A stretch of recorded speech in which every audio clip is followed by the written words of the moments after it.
On sort de cette période de confinement. Comment chacun l'avez-vous vécu? Laurent Leniam, je vous laisse commencer. J'allais dire comme tout le monde, plutôt mal, voire très mal, puisque à la fois professionnellement on était quand même sur une saison qui était déjà magnifique et qui aurait pu devenir complètement exceptionnelle. On était encore en lice en Coupe de France, en championnat, en BCL, donc ça nous a stoppé dans notre élan et notre dynamique. Et puis de point de vue plus personnel, je pense que chacun n'est pas fait pour vivre de cette manière-là. Voilà, donc en restant chez soi 24/24, surtout moi qui ai une vie un peu hyperactive de par mes prérogatives. Donc voilà, donc à la fois vraiment, alors je ne sais pas vraiment le sentiment au niveau basket, si c'est de la frustration, de la colère, de la déception, je sais pas, c'est un sentiment très très très bizarre, mais parce qu'on ne saura jamais finalement ce qu'on aurait pu faire cette année. Et ça c'est malheureux parce qu'on avait vraiment un groupe extraordinaire. Et d'un autre côté, voilà, le fait de rester chez soi et tout, les journées ont été longues, à ressasser, à penser, etc. Voilà, donc du coup, après j'ai fait avec, hein, mais voilà, donc je suis très heureux de se déconfiner, comme on dit maintenant. Voilà. Pour moi, c'est un peu la même chose au niveau du basket. C'est-à-dire que j'aurais bien voulu finir la saison, bien voulu voir jusqu'où on serait allé. Maintenant, voilà, c'est des décisions qui nous dépassent un peu et donc, tout le monde a dû les respecter, c'est bien normal. Mais bon, après, voilà, tous nos proches ont été plus ou moins en bonne santé. Moi, j'ai pas de soucis particuliers. Je pense que c'était ça l'important aussi. Donc, voilà, mis à part ça, voilà, mis à part le fait que ça nous arrête dans notre élan, je l'ai plutôt bien vécu. Je suis resté à Dijon, c'est vrai que c'est long, mais ça s'est bien passé. Mais c'est vrai qu'on est content que ça se finisse. Et on a eu un temps digne du Sud. Ça, vous avez bien fait de rester ici. Monsieur le Président? Alors, moi, avant de répondre à la question, je voulais déjà remercier Orbitis et Christophe Berrion, le directeur général, de nous accueillir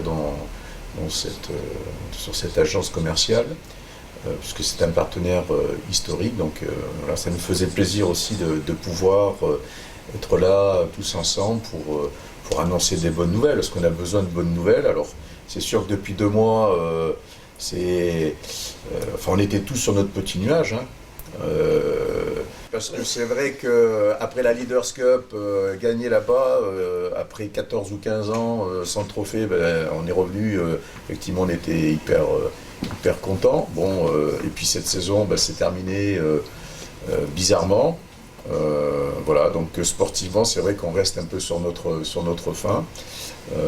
Mais bon, il y a aussi nos entreprises, hein, qui sait aussi comment les choses vont évoluer.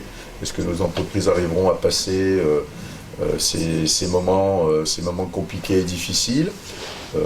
Voilà.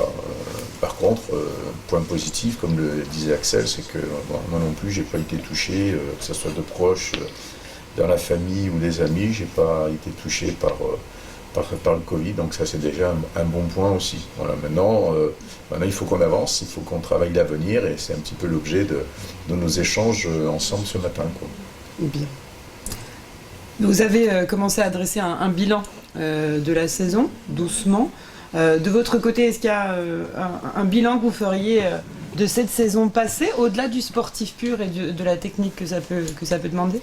Écoutez, si sportivement, on l'a dit, ça a été des choses extraordinaires. On a vécu des moments de forte... c'était intense. Ça a resserré peut-être aussi les liens au sein de la JDA, la famille de la JDA, puisqu'on a eu beaucoup de supporters, beaucoup d'entreprises, beaucoup de monde, bien sûr, ont été portés. Les collectivités aussi nous ont reçus, que ce soit la métropole ou au département. Donc je trouve qu'il y a cet événement sportif a aussi donné peut-être plus de force entre nous dans nos relations professionnelles. Ça a développé Voilà, on sentait une véritable, un esprit de famille, voilà, un esprit de famille qui était là. Donc c'était fabuleux. Après, je pense que maintenant il faut qu'on tourne la page. Comme le disait Laurent, on est resté sur cette frustration. Maintenant il faut qu'on tourne la page et qu'on parle de l'avenir, quoi. Et alors l'avenir de la JDA en tant qu'entreprise, et puis l'avenir aussi par rapport aux sportifs, et comment construire pour cette nouvelle année. Voilà. Vous l'avez mentionné tous les deux, les saisons ont été avortées. Si l'on peut considérer ces 2 saisons, avant même ce point qui a tout stoppé, est-ce que vous avez quand même un bilan à faire côté à la fois BCL, à la fois Jeep Elite? Est-ce que vous pouvez quand même donner une analyse plus ou moins technique de la chose? Oui, le bilan de la saison, comme je l'ai dit en préambule, c'est exceptionnel. Rappelez-vous, déjà il y a 3 ans, on avait dit ça sera très dur de faire mieux, qu'on avait fini 5e et quart de finaliste en play-off, qualifié pour la première fois en BCL. Il y a 2 ans, on avait réussi à faire mieux en terminant 3e et en étant jusqu'en demi-finale des play-offs. Et tout le monde avait dit ça sera quasiment impossible de faire mieux, et c'était une année déjà exceptionnelle. Et cette année, les joueurs, et le mérite vraiment leur revient, ont prouvé qu'on pouvait en faire encore mieux. Ça s'est concrétisé par ce titre en Leaders Cup. Et avec le recul, vraiment je savoure vraiment, parce que je sais ô combien c'est difficile de gagner un titre. Déjà, il y en a très peu qui sont mis sur le marché chaque année. Et avec les mastodontes qui, depuis 2-3 ans, qui dominent le championnat, comme Lasvel et Monaco, je pense que dans les années futures, ça sera très très très difficile d'aller les chercher. Et le fait de gagner face à eux en plus en demi et finale, je pense qu'on s'en rendra vraiment compte dans les années futures. Mais c'est vrai que c'est quelque chose d'extraordinaire, et maintenant que ça fait 2-3 mois qu'on va gagner, il y a toujours cette sensation de dire c'est incroyable, et à chaque fois que je revois les images, moi j'ai les poils un peu qui se dressent. Bon, pas de partout, parce que j'en ai pas partout. mais voilà, c'est fabuleux. Ouais. Il y avait aussi là le championnat, il n'y avait pas que Leaders Cup. Le championnat, on était quand même à 21 victoires, 4 défaites. On a le même bilan que Lasvel et Monaco. Donc je pense que uniquement 4 défaites sur 25 matchs, c'est incroyable. C'est incroyable, parce que ça demande des remises en cause tous les 3 jours. Ça demande des efforts à la fois physiques, mais également de concentration, de mentaux, de rééditer les performances. 12 victoires d'affilée à l'extérieur avant qu'on perde à Monaco, pareil, c'est quelque chose d'incroyable. Avec des matchs à chaque fois qu'on a su gagner en jouant plus ou moins bien, mais ça démontrait vraiment la force qui se dégageait de ce groupe, l'état d'esprit qui est régné, et le fait que tout le monde était tourné vraiment pour gagner. Et il n'y a aucun joueur qui refusait de perdre, ou qui disait bon, il y a un match par an, on laisse filer, même quand on était en difficulté.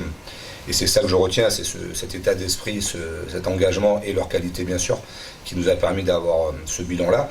On avait quand même une chance d'aller à Bercy. Je pense que là, on aurait pu ramener beaucoup de Dijonais, c'était pas très loin. Voilà. Et puis la BCL, où on était à un match des quarts de finale contre Ankara. Voilà. Donc voilà, tout ça on ne saura jamais, mais voilà, c'est vraiment d'avoir gagné ce trophée, ça concrétise, on va dire, le travail de Thierry, depuis son arrivée avec Nathalie, de la restructuration générale de la JDA, mon arrivée, l'arrivée d'Axel. Et c'est pour ça que j'étais si content à la fois pour l'équipe, mais surtout aussi pour Axel, parce que je sais qu'il voulait vraiment gagner, et avec David, c'est les deux qui sont là depuis 5 ans. Et voilà, donc le bilan est magique, voilà, tout simplement. Je crois que c'est le bon terme, magique. C'est ça que le coach, je l'appelle un magicien. Bon, je dis que c'est un magicien parce qu'il est capable de faire beaucoup, avec pas beaucoup de choses, avec peu de moyens, sportivement, enfin, et en termes de budget. Je trouve que c'est un vrai magicien, et moi je dis que c'est une chance, et je les remercie tous les deux parce que c'est une chance de les avoir à la JDA et dans notre projet club. Voilà, donc on vous remerciera jamais assez, en tout cas, de marquer l'histoire de la JDA.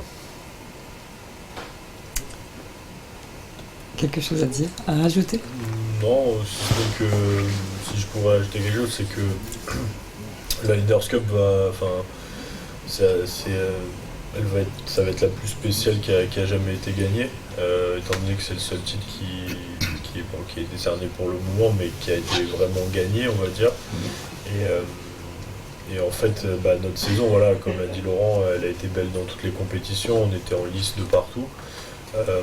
Mais si jamais il n'y avait pas eu la Leaders Cup, il y aurait eu beaucoup de et si. Et on n'aurait jamais pu se défendre à dire qu'on était en train de faire quelque chose de beau, à part le bilan victoire-défaite du championnat. En soi, son titre, ça ne veut pas dire grand-chose. Et la Leaders Cup fait que cette saison restera spéciale. C'est-à-dire que s'il n'y avait pas eu ça, ce serait que des suppositions. Et donc voilà, au fait de la situation, c'est quand même une très très bonne chose qu'on ait gagné pour avoir marqué cette saison de quelque chose. Tu dis on a gagné, et pour toi personnellement? Moi, c'est mon premier titre collectif depuis que j'ai commencé ma carrière, et puis même en jeune. Donc voilà, j'ai vraiment savouré, et puis c'était pas non plus le plus facile que j'ai eu à jouer, étant donné le parcours qu'on a dû avoir pour gagner, comme le disait Laurent, sortir Monaco et l'Asvel en finale, puis même Bourg qui était l'équipe la mieux classée des quarts de finale, du second chapeau. Voilà, on a eu le chemin le plus difficile pour aller jusqu'au bout, et on l'a quand même fait. Et je pense pas qu'on était les favoris non plus au début de la compétition. Et voilà, on l'a gagné avec ce parcours-là et la manière dont les matchs se sont déroulés. Je pense que c'était une des plus belles Leaders Cup qu'il y a eu depuis le début. Et nous, de participer à ça, c'était juste énorme.